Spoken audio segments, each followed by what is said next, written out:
I like to be near people and have these conversations, and I realized how much I was missing that. My name is Merrill Dubrow, CEO of Mark Research. I'm a 35-year veteran of the research and insights community and the host of our podcast, On the Mark. On the Mark is focusing on executives and thought leaders in the world sharing their insights, strategies, and personal experiences. I promise this will be filled with tough, pointed questions with real, insightful, and emotional answers. Today's guest is my good friend, Jill Donahue, Director of Brand Insights at Nestlé Purina North America. Jill, welcome to the On the Mark podcast. Thank you so much for the invite.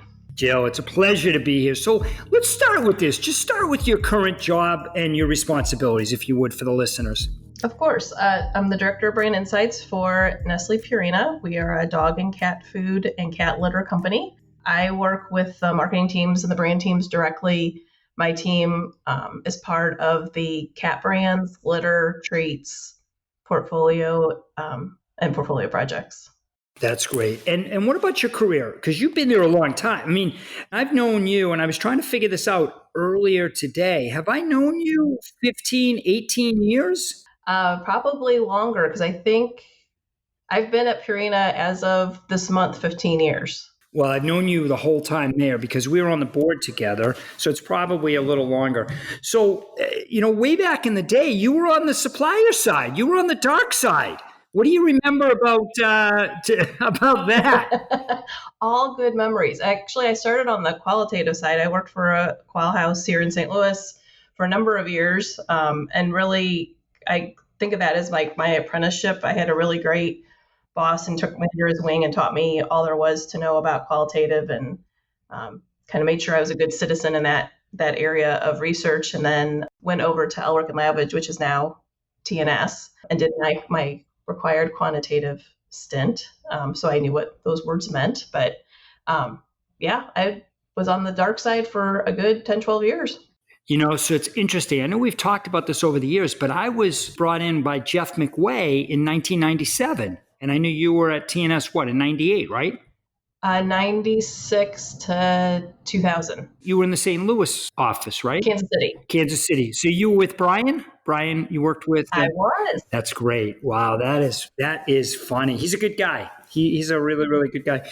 What do you remember? Like when you think about your career, which by the way is extremely impressive, and you think about how you started, on the supplier side. How did that help you with your job today? And what are some of the big takeaways from those jobs? I think everybody should start on the supplier side. I think that's where you really learn your lessons on what insights can do and the importance of it, and staying true to what the consumer is telling you. So I feel like what I've brought with me over the years from that experience is making sure the consumer always has a seat at the table. There are business reasons that you may not go down that path from a final decision standpoint, but I think it's always our role to kind of be the voice of the consumer in those discussions. I think that's very important. Having worked at several places, I would say, and I'm fortunate that Purina is set up this way, is we are not beholden to marketing or finance or kind of any of the other departments that you see insights being umbrellaed with. We really are our own umbrella in our company, so we can really stay neutral and make sure that those learnings are true and clear and not kind of manipulated for business or finance reasons. I actually agree with you. I think and I mentor a lot of kids. I'm obviously the incoming chair of the Michigan State MSMR program. And I'm asked often about, okay, supplier or client side. I said, look, they both have tremendous value. But I would suggest you start on the supplier side because I think you're going to get really into the data. You're going to work on a number of diverse projects, a number of different methodologies. You're not probably going to get pigeonholed. And I think it'll really be a springboard for your career. Why do you think so emphatically that you should start on the supplier side as well? I think a lot of what you just said is a big part of it. I think the other piece of the puzzle is really understanding the research for research's sake, understanding the methodologies, playing with the methodologies a little bit. When you are on the supplier side, you really have experts that are on your team with you that can help you think through, we used to use it this way. Is there especially with all the new technology now, is there other ways that we can leverage this? Is there other ways that we can get consumer insights in a different way or get a deeper learning? That is the partnership that you look for with your supplier of, if not this, then what else can we be doing? And I think to have that vernacular and to have that experience behind me, it's such more of a fruitful conversation when you're talking to these folks. Yeah, well said. So for us, we are not in the office since early on March. We've been working from home, and to be quite honest with you, I'm not a big fan of it. I like to be in the office. I like to be around people. Agreed. I like to collaborate. Are you guys still working from home as well? We're in a bit of a hybrid. So there's some of us that are back. We're an essential business, so there is a team of people who had never left. For the folks like in our group, a lot of people are working from home, just really from the logistics of kids are home from school and all that stuff. I'm going in probably 2 or 3 days a week. Oh, you are? Which kind of gives me, to your point, I just missed the routine and the people so it gives me that outlet. And how big is your team these days? So my team is 7 people. All of CMI is about 45. Like the culture, are you guys doing like department Zoom meetings? Are you doing once a month where everybody gets together and has lunch? I mean, how are you guys feeling connected and with the culture, keeping that intact? That's a great question, because that's been something that's obviously for everybody, I would assume, a really hard. It's hard. It's really hard. Yeah. I mean, I'll tell you what, you'll get a kick out of this, Jill, before I let you answer this question. I do goofy things. So I actually spelled Mark, and you're going to laugh at me, in Captain Crunch pieces and said, how many were there? And then the winner got $100. I swear to God. That's awesome. It was, yeah. So how are you guys keeping the culture intact? Well, apparently I'm now going to be spelling Purina with kibble and seeing how the There you go. So we've been experimenting. So every Monday morning, I have a counterpart. His team is also a team of 7. They do the dog brand side and some of the LATAM work. And so both of our teams, since we do similar work, we do a coffee hour kind of Monday morning, check in with each other, see how everybody's doing. There's no agenda or anything. It's just really to catch up. Once a month, we do have a business kind of team meeting of kind of what's going on and what things we need to tackle. As a full department, we have a monthly meeting that's usually half meeting, half, games or icebreaker kind of things, just to remind each other that, we're all human and we like each other and we just can't see each other right now. So and some things have worked, some things have not, but it's just kind of an iterative process, because who knew it was going to last this long?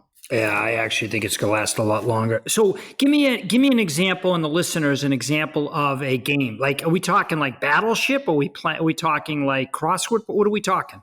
No, it's more kind of your traditional icebreaker. So like 2 truths and a lie. Oh, okay. We've had themed things. So your background we use Microsoft Teams. So the background for Microsoft Teams, put your favorite childhood TV show or favorite movie, or we've had different themes. So your background kind of represents that, and that's part of the conversation of, this is what I get. I didn't know you were that old, Jill, that the Muppet Show was your favorite movie or favorite show as a kid. I'm like, okay, well. Oh my God. That's hysterical. Well, it's funny. I actually presented at a conference like 8 months ago, and I made reference to Animal House, right? Of course. Yeah. And I looked in the audience, and I think there was only about 3 people who knew the movie. Oh, no. Oh, yeah. Yeah. Like, I'll ask people, hey, do you know who Bruce Springsteen is? No, sounds familiar. I'm like, you got to be kidding me. I really am old. So, yeah.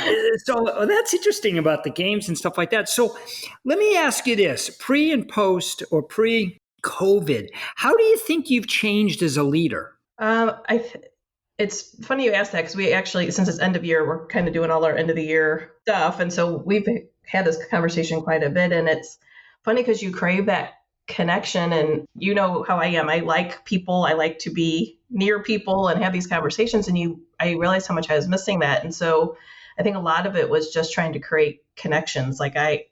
Silly things like I send an Hallmark card to my team, randomly about stupid stuff or stupid, day of the week holiday kind of things, because you just crave that attention. So I think empathy, I was empathetic before. I think it's more of like a personal empathy has increased of like, how's the family? How are the kids? How are you?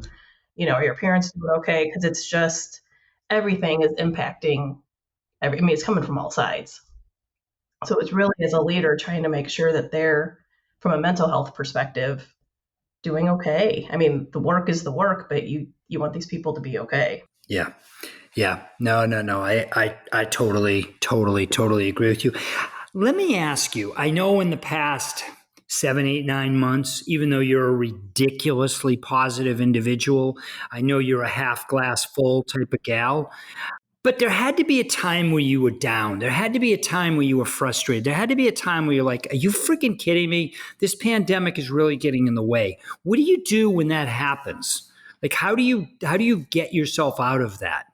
That's a great question. My husband's in healthcare, and so his business was closed for a lot of months. And so the very beginning of that was probably more of the dark days of like, are we going to pull this off? Are you going to be able to reopen? What are we going to do? I have to figure out how to work from home. We're filling out these paperwork for everything. And, my go-to was the beer. So of course that happened for a few nights, but then after that, you're like, it's not a long-term solution. And I have to admit it was just getting up and moving. I think, we were the typical, walk the dog twice a day and get out of the house and take a ride and, do those things that help get you out of your own head. And so I think that there's bad habits for that, which of course I, indulged in, but I think there's also some good things that came out of that of my husband and I still walk every night. And that was something we weren't doing before. That's great. The pandemic. And it's just something that has helped with just kind of reconnecting and kind of recentering of this. We will move on from this. Yeah, no, we will get to the other side of this. And listen, I think our organizations, I think the world will be a better place, certainly from an empathy standpoint, but I also think it's going to make companies and verticals a lot stronger. That's probably a little bit hard to see today, but I do believe it's true. When you think about your job and maybe the past few years, what's the most rewarding part of it, Jill? This is totally going to sound cheesy, and I fully admit that this will sound cheesy. No, but our okay. mission statement at Purina is your pet, our passion. And I have to say, I have seen that more so now than ever before. And I think that that's a testament to A, the people I work with, but B, just the relationship people have with pets and how critically important that is for some folks right now, of that connection. Yeah. Well, it's funny. I was in a liquor store. I had to go to a birthday party and drop off a gift to a friend of mine, and he likes Titos. And on the Titos, there was a marketing card attached to it that said Titos, the beverage of choice for dog owners. Oh my gosh. Which I thought was hysterical. That's brilliant. Yeah, and I had never seen that before. Have you seen something like that? I haven't. I'm gonna have to look the next time I go to the store. That's so I will. Yeah, I will text you the picture. I still have the picture, which I thought was fascinating. That is great. And really, really cool. Yeah, because we have one of the things, because Mark has done unbelievably well. And one of the things we got lucky with is we've had a number of verticals explode. And obviously one is animal health. It's just, it's just interesting. So we sent that to a couple of our clients and they really enjoyed it, but I'll get that over to you as well. So listen, I'm in a giving mood. We got Thanksgiving right around the corner. We got Christmas not far behind and New Year's. I'm in a giving mood. Oh boy. I am giving you a do-over in your career, Jill. Wow. You can zig when you zag. You can go left when you went right. What's the do-over in your career? Wow, that's a toughie. That's a good question. Got to give me something. You have to give me something. I was not prepared for this question. You weren't prepared for any of them because I didn't even know what I was going to ask. I'm buying myself time. Give me a minute. All right. I think my do-over might have been maybe staying a little bit longer at ENL/TNS. I felt like I did my 3 years. Quantitative is not my, true love. But as things have kind of morphed and changed over time, I think that getting a little deeper into that world would not have hurt. I think another zig or zag is, digital, and not just online research, but just that digital, like big data and all that stuff is still such a bit of a mystery box to me. to have that opportunity to probably move into that space when it was first coming into its own, I think would have also been really beneficial. Yeah. No, I mean, it is an interesting question, right? To, what would you have done? I actually definitely would have gone overseas early in my career, and I would have had some type of international experience. Hey, let me ask you, I know you hire a lot of people, you interview a lot of people. What are some of the must-haves to get on Jill Donahue's team? Varied experience, I think, is great. And that doesn't mean you have to have been to a lot of places, but that kind of innovative explorer mindset is important. And usually in resumes, you can tell, like, even if they were in the same company, they did a variety of things. And I fully support and think that that just makes people a stronger researcher in the end. So I think that's a big piece of the puzzle. I also think being involved in the industry, obviously that's a passion of mine anyway. And it doesn't have to be super formal, but just really that continuing education piece of it, whether that's through your work or outside of your work, but really showing that the continuation of learning is happening.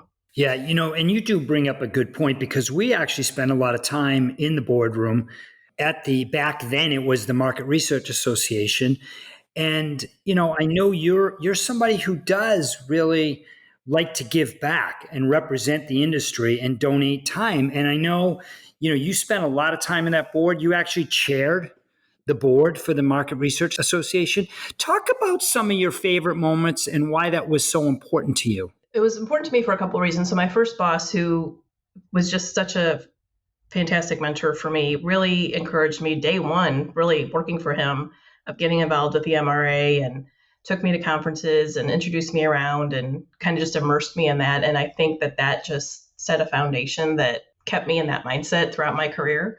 But frankly, the other piece is I get to meet people like you. I mean, how long have we known each other? And there's a great network of people that I would have never, ever been exposed to otherwise. And those are people you can lean on and call and say, I have this really stupid question, but I know I can ask you. And, those are the things that develop you in your career without kind of that quote unquote formal training. These are the people that you can go to. And my network would be very small and it would be very internal. And so at that point, you're just looking at yourself in a mirror. You're not really growing from that. So I think that's a big, big part of it. Do you remember, and maybe you were not in the room, but do you remember when I did the presentation in the boardroom and I basically said the world is changing and we need to change with it? And I took the MRA logo and I turned it upside down to WRA. Do you remember that? Were you in the room? I do. I forgot about that. So do you remember, and if I was a better salesman, we would have merged a long time ago, but I wanted to rename the association instead of the Market Research Association, take the M, make it a W, and have the World Research Association. Yeah. And remember at the end, I said, guys, the world is passing us by. And did you notice that I changed the logo an hour ago? And nobody, of course, noticed. But I wish I was a better salesman, because we would have been, because I actually believe there's too many associations. And I think there's going to have to be some additional mergers. And I think they should all be together, because I think especially with the pandemic, it's changed the insights community. And I think if not, some bad things may happen. Hey, let me ask you in closing, Jill, what's success to you? What is success to you? Professionally, I think, the biggest success is seeing something hit the shelf and see it do really well. And it's doing really well because of filling the need that a consumer had. I mean, I think that's just, when you're in a CPG category, that's sort of the pinnacle. Personally, it's really about the team, wanting my folks to do well and see them progress in their career, and know that, I may have played, a tiny part of the puzzle for them to get where they're going. I really, really appreciate your time, Jill. I cannot thank you enough. Thanks again for listening. This is the On the Mark podcast, and my name is Merrill Dubrow. Have a great day.